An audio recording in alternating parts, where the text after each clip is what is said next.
Jangan lupa subscribe YouTube channel Metro TV News dan pastikan untuk menyalakan lonceng notifikasinya. Di pojok merah, Senayan Jakarta ini saya berbicara langsung kepada rakyat. Our Constitution, the Pancasila. Pada waktu saya umur 75 tahun, saya itu bertanya diri saya sudah sukses dalam bisnis, apa lagi yang saya harus kerjakan buat Indonesia? Saya sudah cukup menciptakan lapangan kerja, saya cukup membangun rumah, saya cukup yang lain-lain. Apa saya? Yaitu jawaban saya adalah untuk mengangkat harkat dan martabat bangsa Indonesia.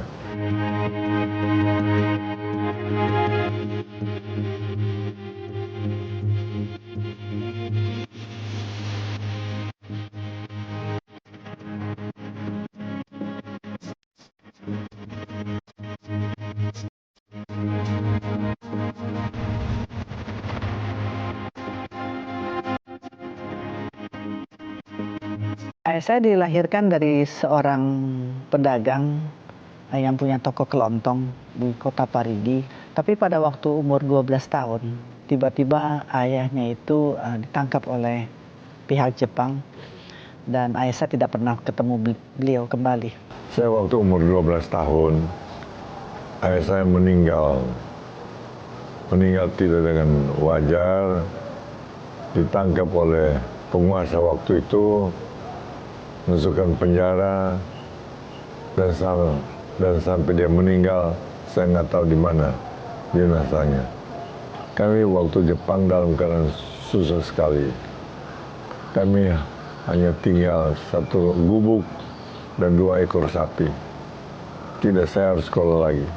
Jadi kemudian ayah saya itu dikirim ke kota Gorontalo kepada keluarga untuk meneruskan sekolahnya. Nah, sebagai anak yatim yang punya seorang ibu yang notabene tidak punya uang, ya tentu pada saat di Gorontalo itu susah lah ya gitu. Kan tinggal di rumah tante, tidak punya uang terlalu banyak. Jadi mengalami hal-hal yang saya rasa saya kaget lah mendapatkan perlakuan seperti itu. Dan itu merupakan suatu sebetulnya saya harus katakan merupakan suatu pecutan bagi ayah saya untuk mengatakan kepada dirinya bahwa kalau ayah saya itu tidak pandai di sekolah, maka akan tetap dilihat rendah oleh orang-orang sekitarnya. Umur 12 tahun, saya masuk sekolah lagi. Masuk kelas berapa? Kelas 2 sekolah dasar. Tapi saya bilang, hanya melalui pendidikan saya bisa bangkit dari kemiskinan ini dan saya harus jadi arsitek. Waktu ayah saya masuk ITB itu tahun 54. Ayah saya mempunyai sebuah jas warnanya kalau nggak salah agak hijau-hijau kecoklatan dan sepasang sepatu. Baju itulah yang ayah saya pakai waktu ayah saya lulus daripada ITB sebagai seorang arsitek. Jadi nggak punya apa-apa. Saya masuk ITB, orang tua nggak sanggup. Saya kerja praktek, dapat uang di biro arsitek, di kontraktor. Kemudian tingkat 3 kita mendirikan biro konsultan dengan saudara Ismail Sofyan dan saudara Barasali. Tetapi sebelum saya tamat, saya bilang, saya tidak mau jadi arsitek sebagai konsultan. Saya mau jadi developer. Karena arsitek harus mencari pekerjaan yang sudah diciptakan orang lain. Tapi kalau saya developer, saya yang menciptakan pekerjaan. Memang pada dasarnya ayah saya itu dari dahulu sudah punya prinsip. Prinsipnya itu adalah ayah saya tidak manja. Kalau ayah saya mau sesuatu, ayah saya akan bekerja keras untuk mendapatkannya. Saya tidak pernah melihat ayah saya itu mengatakan,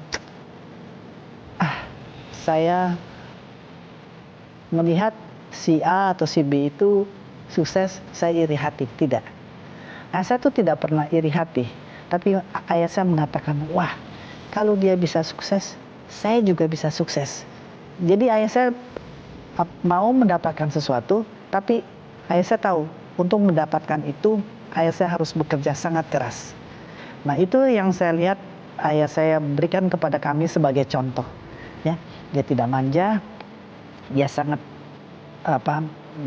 independen dalam hal kalau mau apa-apa tuh kerjakan sendiri, dan itu merupakan saya rasa suatu modal yang sangat kuat bagi seseorang untuk sukses, untuk maju.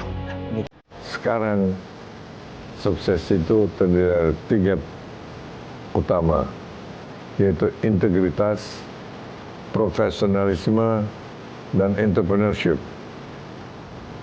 Integritas tentang moral, kita harus jujur, jangan kita berneko-neko, semua janji harus dipenuhi. Kedua, profesionalisme, kita harus ahli dalam bidang tersebut. Ketiga, entrepreneur, kita harus penuh dengan inovasi. Nah, itu yang membuat satu usaha sukses. Usaha itu kalau dibagi lagi, itu dasarnya, kerangkanya adalah 5D, yaitu dream, cita-cita, desire, keinginan yang luhur. Ketiga, drive, semangat, disiplin, dan determination. Tidak pernah putus asa. Terus kerjakanlah kerangkanya 5D, dasarnya IP. Nah, itulah yang menjadi dasar utama.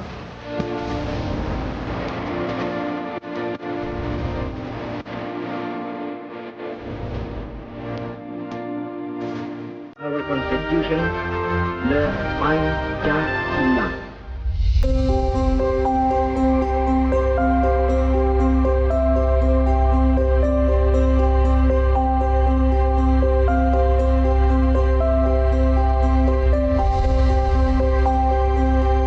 Saya pertama dirikan Jaya. 10 tahun kemudian saya dirikan Metropolitan Group. 10 tahun kemudian saya dirikan Ciputra Group. Karena saya melihat anak-anak saya sudah mulai lulus universitas. Mereka butuh pekerjaan. Saya tidak mau taruh di perusahaan yang saya join dengan DKI. Saya tidak mau taruh di perusahaan yang saya join dengan yang lain. Jadi saya dirikan sendiri pada waktu umur 51 tahun. Pada waktu itu saya sudah menikah dan suami saya sebelumnya kerja di PT Perencana Jaya. Tapi kemudian di awal tahun 1985-86 kemudian mulai secara nggak langsung membangun grup kami. Nah, adik-adik saya kembali tahun 1990 dan adik ipar saya juga kemudian bergabung dengan kami. Saya mendirikan itu, lalu saya berikan saham kepada mereka, kepada anak-anak saya. Saya sendiri hanya pegang 25%. Yang 75% saya bagi kepada mereka, termasuk istri saya. Saya mengatakan begini sama mereka, kalian anak-anak 60%, istri saya 15%, saya 25%. Saya sengaja bagi saham sama kalian, supaya kalian mempunyai tanggung jawab. Dan kalau saya salah, kalian bisa pecat saya. Saya sengaja bilang sama mereka, kalian bisa pecat saya. Saya sengaja berikan kalian mayoritas, supaya kalian tanggung jawab. Nah, itulah yang juga mereka mengajarkan kepada anak-anak mereka. Sekarang cucu saya dan cucu mantu saya sudah 5 orang kerja di perusahaan kami. Dan paling sulit dari semua adalah memberi contoh. Jadi saya rasa Ciputra Group ini besar karena kita semua keluarga ikut membangun, ikut berpartisipasi dalam pengembangan usaha ini.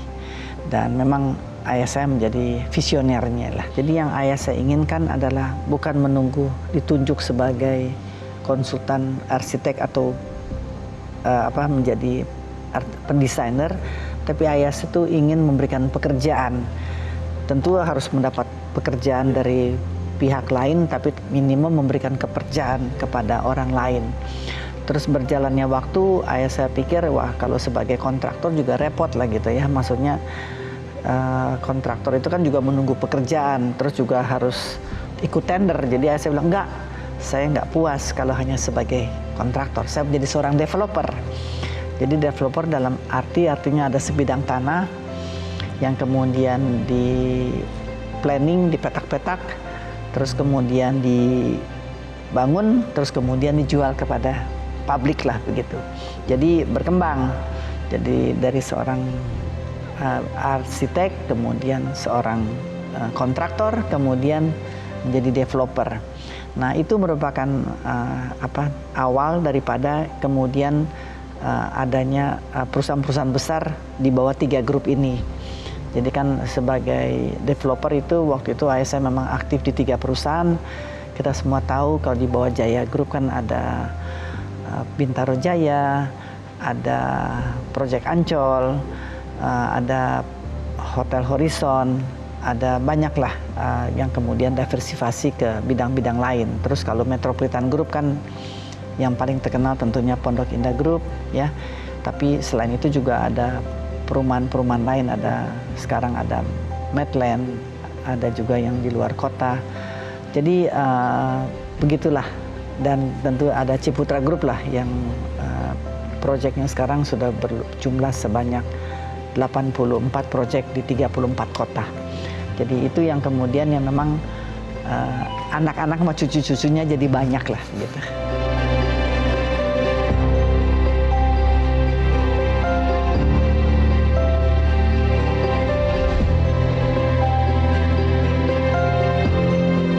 Nah, jadi sebelum dunia fantasi itu dibangun, ayah saya ada satu waktu melakukan perjalanan sangat lama, 1 bulan. 1 bulan, ada pergi ke Disneyland yang di Amerika, ada pergi ke Amerika Selatan, ada pergi ke Eropa untuk berkeliling melihat kira-kira apalah yang ayah saya bisa bangun di Jakarta. Nah, pada saat itu yang menjadi gubernur kota Jakarta adalah Bapak Ali Sadikin.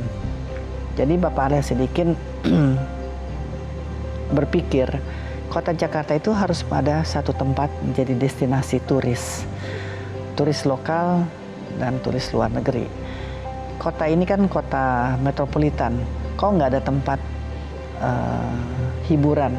Sama seperti Pak Ali Sadikin pernah mengatakan, kok di kota Jakarta kok nggak ada teater? Makanya kan kemudian ada Taman Ismail Marzuki.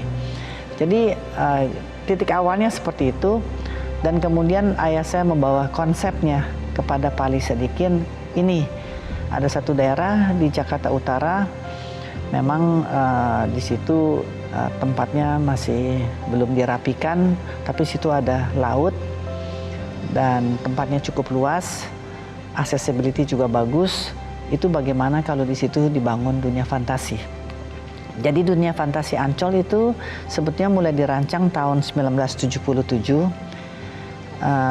Tapi baru dibuka tahun 1985, dan memang sejalannya waktu tempat itu di mana memang notabene menduduki daerah yang sangat luas, itu hampir lebih dari 40 hektar, menjadi satu tempat destinasi turis.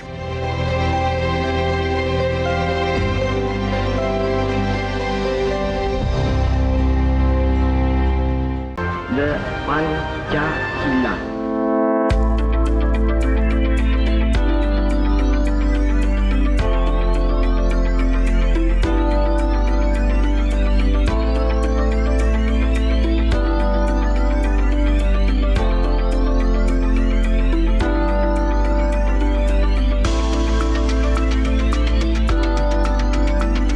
Saya ini seorang developer yang berasal daripada seorang arsitek. Arsitek itu biasanya mencintai keindahan dan juga mencintai konstruksi.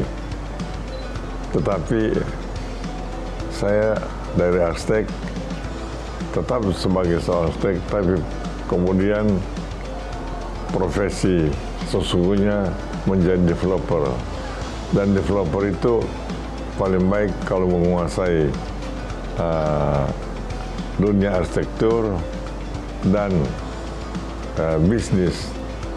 Jadi saya itu otomatis sebagai background mencintai seni, keindahan. Nah itu terjadi dengan Hendra Gunawan. Pada waktu pertama kali saya lihat pada lebih dari 50 tahun yang lalu, itu lantas hati saya tergetar.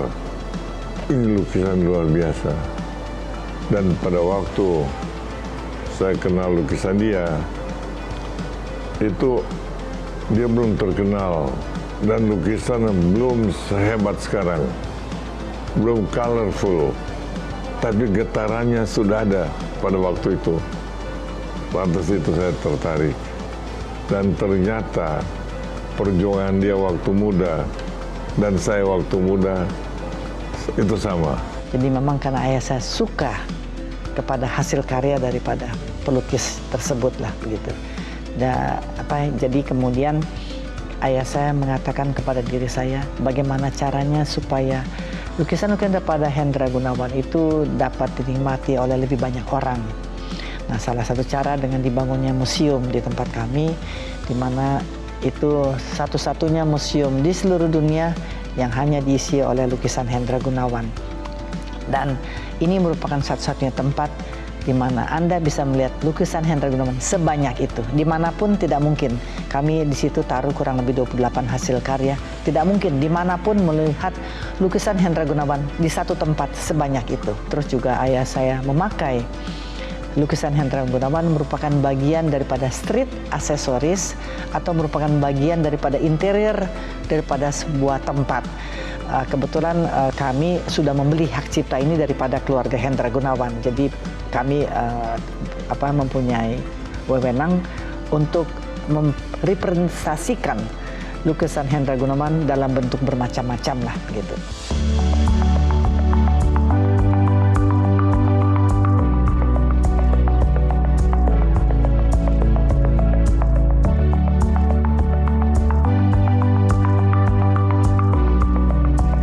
Pada waktu saya umur 75 tahun, saya itu bertanya diri saya sudah sukses dalam bisnis, apa lagi yang saya harus kerjakan buat Indonesia? Saya sudah cukup menciptakan lapangan kerja, saya cukup membangun rumah, saya cukup yang lain-lain. Apa saya? Yaitu jawaban saya adalah untuk mengangkat harkat dan martabat bangsa Indonesia, lepaskan mereka dari kemiskinan, pengangguran. Sehingga saya putuskan saya ingin berbuat sosial dalam bidang entrepreneurship. Oleh karena itu saya mulai dengan entrepreneurship.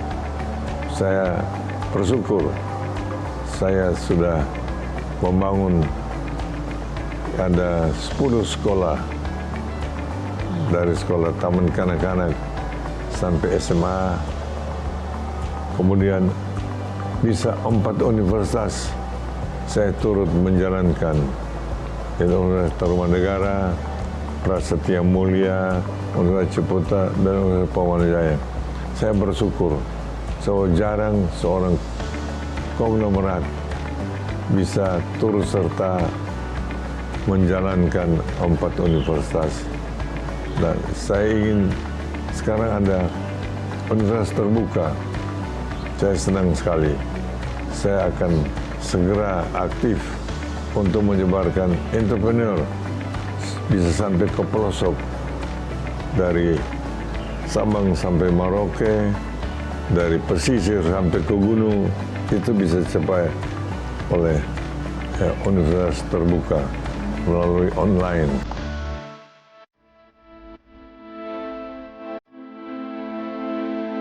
Ayah saya kan 2 tahun sebelum ayah saya meninggal kan memang ayah saya punya kesehatan sudah makin lama makin turun. Jadi ayah saya sudah kasih tahu kepada kami semua dan kepada direksi-direksi senior, direksi media bahwa ayah saya berterima kasih bahwa selama ayah saya masih cukup sehat, ayah saya melihat kita semua bekerja keras untuk terus melanjutkan proyek atau perusahaan yang ayah saya sudah rintis. Itu ayah saya sampaikan, ayah saya mengatakan terima kasih. Ayah saya masih merayakan ulang tahun yang terakhir, itu yang ke-88 tanggal 24 Agustus.